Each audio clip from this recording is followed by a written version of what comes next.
Olá a todos, hoje estou aqui para vos falar sobre achievements ou troféus, se quiserem. Como sabem, eu já fui um grande fã de achievements na 360. Na Xbox 360 foi uma das funcionalidades que eu mais adorei quando foram introduzidas, e depois mais tarde a PlayStation introduziu nos troféus, e a Nintendo, de certa forma, também foi introduzindo em jogos específicos os badges, digamos assim. Colecionismo, para quem sabe, obrigava-nos a fazer certas tarefas para conquistar pontos, no caso de achievements. Troféus, no caso da PlayStation, acabam por ser depois equivalentes de um jogo e do outro, quando passaram a ser uma norma, digamos assim, quase sempre não obrigatória nestes jogos. Mas houve outros que introduziram achievements. O Steam tem os seus achievements para todos os jogos de PC. Por exemplo, World of Warcraft ou Diablo 3 da Blizzard também tinham achievements. Enfim, muitos jogos acabaram por adotar o sistema de achievements, uns específicos para um jogo, outros específicos para a plataforma, ou no caso do Steam, a plataforma em si, a plataforma digital da Valve. Bom, porque é que eu estou a trazer este tema por aqui? Já me têm perguntado como é que eu tenho tantos pontos de achievement na Xbox, mais de 100 mil pontos, já perdi a conta. Eu sinceramente já não ligo nenhuma atualmente aos achievements, aos troféus, nunca foi o meu forte, ou escolhia uma ou outra, obviamente, para ir explorando. E é uma forma muito interessante. Na altura achei que era muito interessante de explorarmos melhor os jogos. Foi introduzido com o intuito de artificialmente, digamos assim, um jogo durar mais horas nas nossas mãos. Foi uma manobra bastante interessante. Os estúdios também começaram a ver o seu potencial e começaram a aprofundar, digamos assim, mas obviamente que não há bela sem senão, e depois houve abusos, houve sistemas mal feitos, houve sistemas que até arruinaram a experiência de jogo, e foi por aí que eu me apercebi, se calhar não era tão divertido quanto isso estar obcecado a desbloquear achievements. E posso-vos dizer, na minha situação pessoal, fazendo aqui um bocadinho aquilo que foi o meu histórico, já há muitos anos que eu não ligo aos achievements, mas na altura do lançamento da 360 eu tinha muitos jogos completos, era de fazer 1000 pontos de achievements, arrumávamos um jogo, significava que os jogos estavam completamente explorados até ao fim, obviamente. Lembro-me de jogos como o BioShock, ou os Call of Duties, o Fallout 3, eu explorei tudo até ao limite. Vários jogos, uns mais desafiantes que os outros, eu explorei. Aquilo que me fez desistir foi quando começou a haver um abuso por parte das produtoras, aquilo que são o grind introduzido nos achievements. Eu dei por mim a fazer coisas que, pensando hoje, pensei como é que era possível nós perdermos horas e horas a fazer achievements quando podíamos estar a jogar outras coisas, jogos que iam acumulando um backlog. Enfim, exemplos disso, por exemplo, no Rainbow Six, eu chegava a dar por mim nas comunidades, havia comunidades específicas, ainda continua a haver, acho que o site True Achievements, acho que ainda continua a funcionar, era o que a gente usava na altura, com guias específicos de minimizar o tempo que demorávamos a acabar os achievements todos, se possível numa run, não ter que repetir outra vez o jogo, ou atalhos, como é que lá chegar, como fazer um caminho de uma aventura, desbloqueando o máximo de achievements sem ter que estar a voltar atrás, a repetir capítulos, enfim. Tudo aquilo que podíamos fazer para minimizar o tempo, havia esses guias. Mas havia alguns que eram multiplayer. Havia vários jogos, Gears of War, Rainbow Six. Havia muitos achievements que nós tínhamos simplesmente entrar nas partidas, jogar, matar um X número de inimigos, utilizar um X número de armas, matá-los de uma certa forma. E isso, obviamente, está dependente dos nossos skills perante os adversários, e isso torna as coisas muito difíceis. E dei por mim em comunidades, em fóruns de comunidades, em que se fazia combinanços de jogos. Ora, umas vezes perdemos nós, outras vezes perdemos vocês, estas rondas todas até desbloquear o achievement para uma equipa e depois para a outra. Enfim, era uma cegada, era uma obsessão que eu, sinceramente, olhando para trás, penso como é que era possível. Mas pronto, se soubesse o que sei hoje, nunca teria feito isso, porque foi uma perda de tempo danada. Era uma forma de contornar, obviamente, aquilo que era pretendido nos jogos, fazer esse tal grinding, não era nada divertido.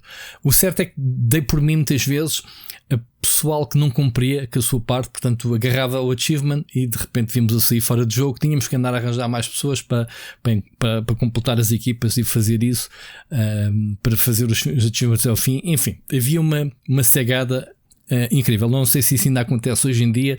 Se acontecer, tenho pena, eu já estou fora há muitos anos, felizmente, disso.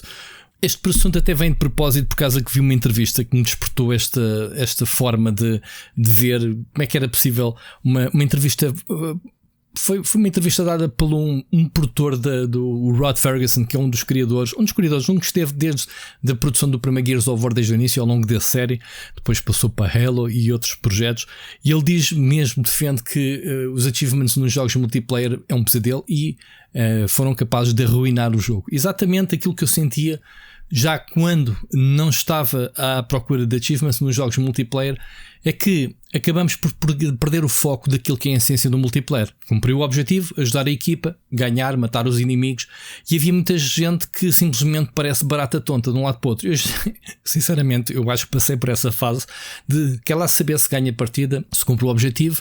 O meu objetivo é saber o que é para fazer para ganhar determinado achievement neste mapa, e é isso que eu vou fazer, não quero saber do jogo. E isso obviamente que quebra, que há muita gente que quer jogar normalmente e tem que aturar, sejam adversários, sejam companheiros de equipa, cada um para o seu lado a fazer as coisas que tem a fazer para desbloquear achievements. E ele salientou que isso simplesmente ia quebrando o primeiro Gears of War, e depois ao longo da série eles foram percebendo como é que isso se fazia e deram a volta ao contexto dos achievements, e é aqui que entra o lado muito positivo dos achievements. Portanto, não é só um vício, não é só a forma de nos agarrar mais tempo a um jogo. Um achievement, eu digo achievement, não digo troféus, porque eu estou mais ligado aos achievements, não vai dar tudo ao mesmo, portanto é uma questão de nome. Aqui há o lado bom também, porque há muitas, se os achievements forem bem feitos, conseguem nos transportar se calhar para locais onde espoleta um achievement que se calhar nunca iríamos visitar se não soubéssemos que ali há um achievement, e vemos se calhar um cenário, uma cutscene que pode ser disparada, encontrar uma personagem, algum truque especial, sei lá, repetir e conhecer fins alternativos aos jogos, normalmente um incentivo para podermos repetir o fim. Sei lá, no RPG como o Dragon Age havia achievements para, já não me lembro se era acabar o jogo, mas pelo menos jogar com classes diferentes, uma forma de conhecer outras classes além daquela que conhecemos inicialmente.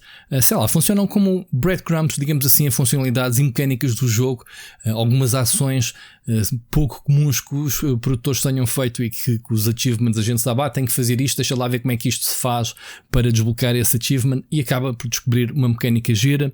Enfim, havia muitas curiosidades, eu até tinha aqui apontado coisas como é bom, e o próprio Ferguson dá esse exemplo no Gears of War, olhando para o primeiro e para o quarto jogo, pensou que foi até onde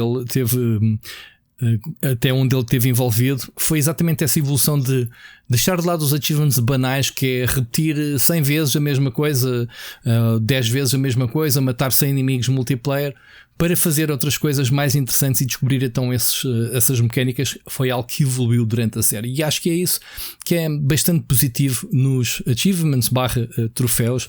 E portanto sim, eu fui bastante obcecado. Eu fui obcecado por achievements, mas não era obcecado pelo chamado achievement fácil, porque havia muitos jogos, muita porcaria que foi lançada na 360, que os produtores, sabendo que o jogo era mau, acabavam por facilitar o acesso aos achievements. Eu lembro-me que havia um jogo qualquer, já não me recordo, que em 5 minutos conseguisse fazer 1000 pontos de achievements. E houve muita gente que procurava esses jogos para engordar os seus pontos. Não é que valessem alguma coisa aos pontos, ainda houve um rumor que a Microsoft iria compensar, não sei se chegou a entrar algum projeto em teste ou não, de recompensa aos jogadores usando como moeda de troca virtual, digamos assim, para dar acesso a coisas nos jogos. Mas havia, portanto, estas situações de jogos que não valiam nada. Havia muita gente que realmente vendia aos jogos a dizer 1000 pontos fáceis de achievements, e vendiam os jogos ao desbarato, muitas vezes de mão em mão, só para quem queria desbloquear esses achievements. Isto para dizer que eu não tenho desses, eu não procurava esses. Eu acima de tudo, obviamente, gostava de jogos, analisava jogos e jogava os jogos porque gostava, e depois os achievements eram um extra. Que houve ali realmente uma fase da minha vida em que eu era viciado. Arrependo-me de algumas coisas, mas não me arrependo da experiência geral, que era, consegui este jogo desafiante, consegui completar na dificuldade que era necessária. Havia alguma desse registro, digamos assim, que está aqui a prova em que eu fiz algo feito num jogo. Enfim, parece um bocado patético, mas era um bocadinho por aí que eu pensava nas coisas. Acabei por dar também por mim a tentar fazer o máximo de achievements no World of Warcraft quando eu jogava, portanto, durante 2 anos. longe sequer de chegar a onde quer que seja, porque o jogo era extremamente enorme, havia muita coisa para fazer e para explorar, para desbloquear os achievements todos. Sei que a Ana Fuchsia foi uma das poucas que conseguiu fazer todos os achievements no jogo. Tem uma streamer que eu acompanho na Twitch, muito dedicada a World of Warcraft e não só. Mas pronto, não me querendo desviar, era mesmo só este ponto de situação. Queria saber de vocês, se vocês ainda se interessam por achievements, qual é que é a plataforma que utilizam achievements ou troféus do Steam, nos jogos da Blizzard. Quais são os achievements, se ainda se preocupam em colecionar isso, se acham que é importante ou não para os jogos, ou se podiam simplesmente já eram abolidos ou evoluídos por algum sistema realmente útil e interessante. Se houvesse aqui algumas novas ideias de utilizar este conceito de achievements, partilhem comigo se existem, se conhecem algumas ideias que têm surgido, se gostaram, se usam, ou se já também como eu deixaram disso para trás. Obrigado por serem este tipo de blogs. Já agora queria agradecer o apoio. Eu sei que o canal é muito pequenino ainda, tem poucos blogs, e eu estou a tentar obviamente equilibrar coisas que tenho que fazer para o canal principal, a ver com gameplays, mas os blogs são todos aqui e isto está-me a incentivar a fazer mais blogs. Obviamente o tempo não dá para tudo, mas pronto, há assuntos da indústria que eu quero trazer para aqui, tenho algumas listas de coisas que quero fazer no futuro. Obviamente que estes mais simples e rápidos, estes pequenos apontamentos, é uma das coisas que eu queria trazer para este universo dos blogs, era pequenas ideias e apontamentos que podem dar vídeos simples, só para falar com vocês um bocadinho sobre aquilo que eu penso sobre os jogos e não propriamente um pensamento sobre a indústria em geral. Há um bocadinho de tudo. Obrigado por assistirem e vemos no próximo. Grande abraço.